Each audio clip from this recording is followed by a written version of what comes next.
You are watching BNS News.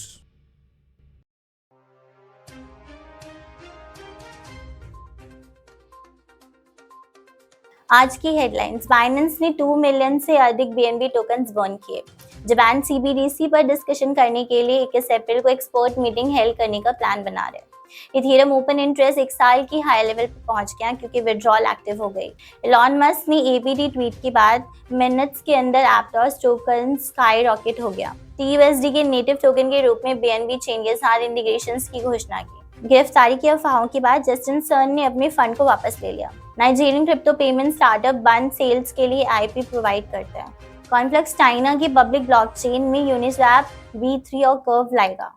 1 million ETH Shanghai upgrade के बाद वापस लाने की वेट कर रहा है। रिपल ने लॉन्च किया लिक्विडिटी हब अब live for business.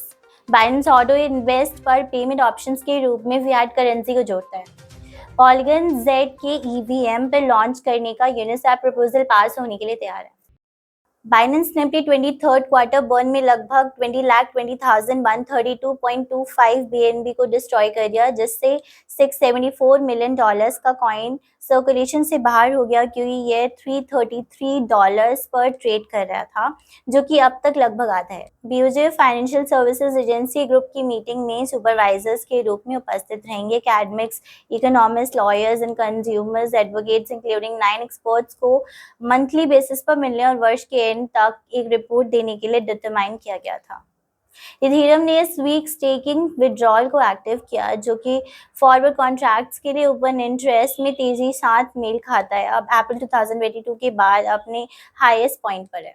Elon Musk कभी कभी कठोर, कभी कभी अनक्लियर, लेकिन हमेशा अटेंशन ट्रैक करने वाले कमेंट्स के साथ ट्विटर पर हलचल मचाते रहते हैं। इस प्रकार हाल ही में एप्टॉस टोकन के बारे में उनके ट्वीट के कारण मिनट्स ने इसके वैल्यू में 7% की वृद्धि हुई। एपीटी का प्राइस ने लगभग 30 दिनों के हाई लेवल नहीं दिखा था। ट्रू यूएसडी, एक लीडिंग स्टेबल कॉइन प्रोवाइडर, ने बीएनबी स्मार्ट चेन पर नेटिव टोकन के रूप में अपने डिप्लॉयमेंट की घोषणा की है। अनप्रेसिडेंटेड इंटीग्रेशंस टीयूएसडी के मल्टी चेन एक्सपेंशन स्ट्रैटेजी में एक इंपॉर्टेंट माइलस्टोन है। ट्रोन के फाउंडर सन यूचन ने एलिजिबली बाइनेंस और हुआवे एक्सचेंजेस को 2200 ETH की अमाउंट ट्रांसफर की, जिससे मार्केट ऑब्जर्वर्स के बीच डाउट बढ़ गया है।